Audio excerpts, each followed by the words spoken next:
Hola, bienvenidos a todos. Reciban esta cordial y fraterna bienvenida.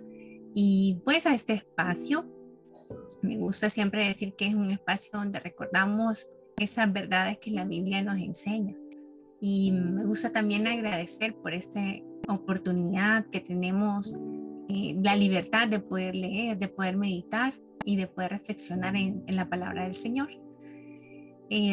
Para introducir la reflexión del día de hoy, quiero leer para ustedes una pregunta. Esa pregunta está formulada en la reseña de un libro y esa pregunta dice así: ¿es la Biblia solo una abstracción o una entidad real que respira y vive? Interesante pregunta, ¿no les parece? En línea de lo anterior, este señor que escribió este libro, él se llama Bruce Feiler, decidió literalmente caminar una parte de la Biblia. Y para ello él viajó a Medio Oriente con la idea de visitar las ciudades principales mencionadas en los 5 primeros libros de la Biblia, los que escribió Moisés, y de esa manera explorar por sí mismo las raíces de la Biblia y tener una experiencia de primera mano, ahí en los lugares, en el centro de la historia, si podemos decirlo así. Su libro se llama Caminando la Biblia. Y es que hay algo que es único que los testigos presenciales tienen. Ellos conocen los hechos de primera mano, ellos palparon, vieron, pudieron escuchar las cosas en el lugar y pueden contar con lujo de detalle lo que están relatando. Y un ejemplo de esto para nosotros en la Biblia es el apóstol Juan. Él tuvo el privilegio de ver con sus propios ojos al Señor Jesús, escucharlo con sus oídos, palparlo con sus manos, de tal manera que su testimonio es de primera mano. Y vale la pena leer lo que él nos dice acerca del Señor. Y lo bonito que en la Biblia encontramos 4 secciones escritas por él, un evangelio, que es el evangelio de Juan, y hay 3 cartas que él escribió a diferentes destinatarios. Ahora bien, antes de entrar en materia con esto, les adelanto que esta reflexión de hoy está basada en una de sus cartas. Y yo les quiero pedir que hagamos un ejercicio, y este ejercicio va a ser de escuchar las palabras de Juan como que si esta carta viniera dirigida a cada uno de nosotros de forma personal. Es decir, nos vamos a imaginar que Juan se sentó en una mesa, agarró su pluma y su tinta y nos escribió directamente una carta dirigida a doña Bessie, a Lolo, a Iris, a Melody, a Pau y a todos los que aquí están reunidos ahorita. Y vamos a cambiar algunas palabras en el texto para que se sienta de esa forma. Yo voy a poner mi nombre en el texto y voy a cambiar los pronombres que son plurales por singulares. Y lo vamos a leer de esta forma. Vamos a utilizar la traducción de lenguaje actual y vamos a ir a la primera carta de Juan. Y dice así: Melody. Esta carta habla de la palabra de vida. Y ahí vamos a hacer una primera pausa. Ya solo con esa frase es algo que llama la atención. Juan me está comunicando que él tiene información valiosa, información muy importante sobre la palabra que tiene vida. Y ya con eso, pues deberíamos de despertar, ¿verdad? De abrir los ojos, de poner nuestras antenitas muy, muy atentas, así como lo hacen las hormiguitas, ¿verdad? Cuando encuentran algo que les interesa, para saber qué es esta palabra de vida que Juan nos va a compartir. Bueno, sigamos leyendo. Dice, esta carta habla de la palabra de vida, la cual ya existía desde antes que Dios creara el mundo. Esto es, esta palabra está desde la eternidad. La escribimos, y aquí hago una referencia a que eso se tiene que ver con él y sus discípulos, y los compañeros discípulos. La escribimos para contarte lo que hemos visto y oído acerca de ella, para que juntos podamos alegrarnos completamente. Así tú te mantendrás unida a nosotros ¿Cómo nosotros nos mantenemos unidos a Dios el Padre y a su Hijo Jesucristo? Melody, la palabra de vida es Jesucristo. Y otra vez aquí una pausa, porque aquí Juan es bien directo, bien claro, bien contundente y me revela y me dice que la persona de Jesucristo es la palabra de vida. La palabra de vida es Jesucristo, que es quien da la vida verdadera, la vida eterna. Y voy a volver a leer este pedacito de la carta que dice, la palabra de vida es Jesucristo, que es quien da la vida verdadera, la vida eterna. Jesucristo estaba con el Padre, con Dios el Padre, pero vino a nosotros. Y nosotros, sus discípulos, lo vimos con nuestros ojos, lo escuchamos hablar y hasta pudimos tocarlo. Si ven, leyéndolo de esa forma tan personal, por lo menos yo me siento tan identificada y como enganchada con lo que él me está diciendo. Y yo les invito a que hagan este ejercicio con estas cartas y con la palabra para que puedan sentirse más conectados con ella.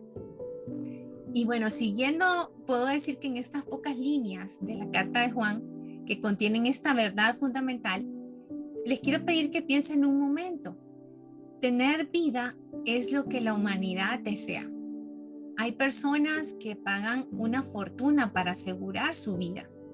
Hay quienes han desarrollado métodos, por ejemplo, de que el cuerpo una vez muerto se congela y se deposita en un lugar seguro con la esperanza de que en un futuro cercano va a haber la manera de poder revivir a esta persona. Hay sistemas religiosos que basan su creencia en cómo tener vida después de la muerte. El tema de vivir y de cómo conservar la vida es prácticamente el eje en torno al cual gira la humanidad. Y imagínense qué trágico es creer que estamos yendo detrás de la vida y de repente enterarnos que no es así.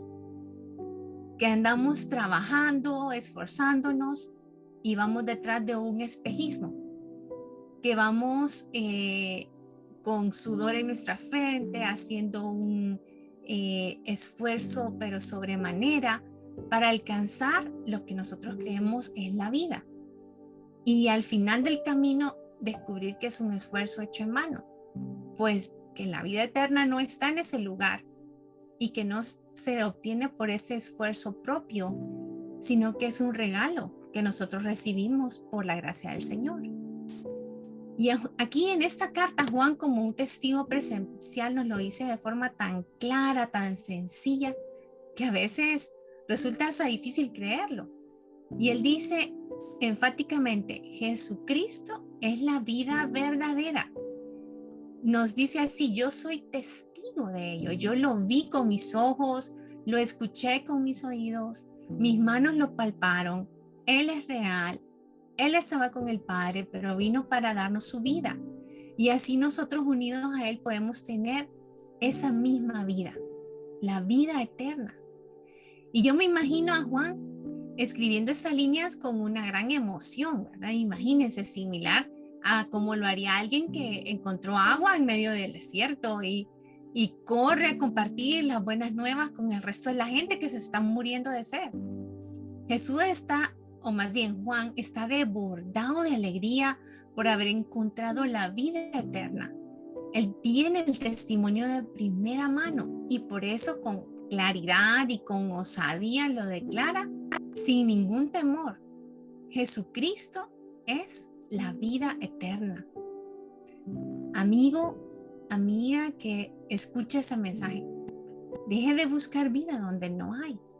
Deténgase por un momento y medite en esta palabra que nos dice Juan en su carta. Considere su vida el día de hoy. ¿Está seguro que tiene vida verdadera o solamente tiene existencia? Si al meditar en esto llega usted a la conclusión que solo está viviendo para pasar las horas, y que no tiene realmente vida, que no hay energía, que no hay esa vitalidad que la vida de Cristo da, entonces no pierda tiempo. Reconozca al Señor Jesús como ese sacrificio perfecto por sus pecados. Comience un estudio de la palabra con diligencia, con verdadero interés, y reciba la vida verdadera que solo está en Él.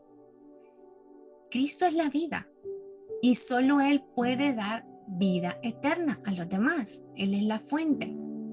Él es quien es la vida verdadera.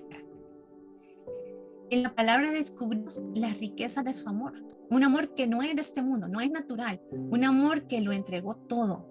Cristo fue capaz de despojarse de su condición divina para formar, o más bien tomar forma humana y entregarse a sí mismo como pago por el pecado de todos, el pecado de toda la humanidad.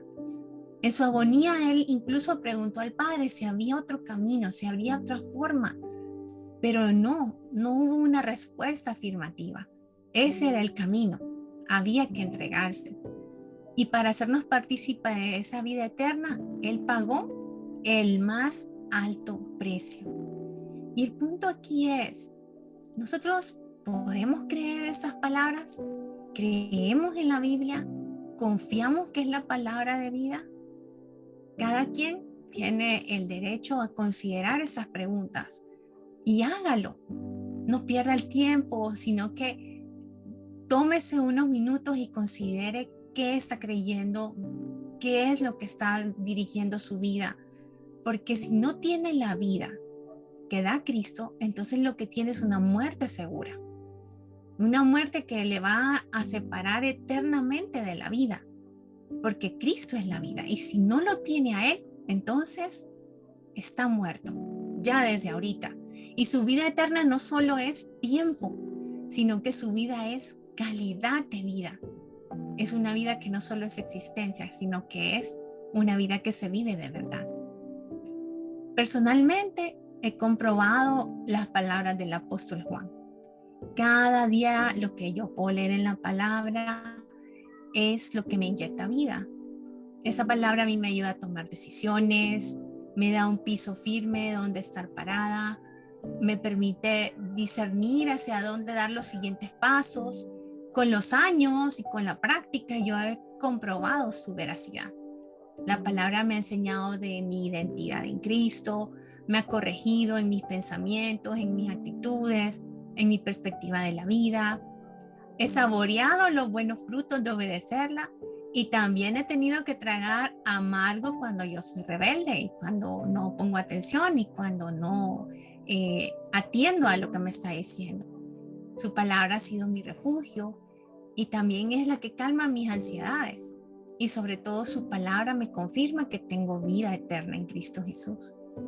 Y mi deseo es que cada uno de los que escucha pueda experimentar, vivir y tener esa vida eterna. Yo les invito a creer las palabras escritas por Juan en esta carta, que la puedan leer, que puedan meditar, que puedan comprobar que la palabra del Señor es vida.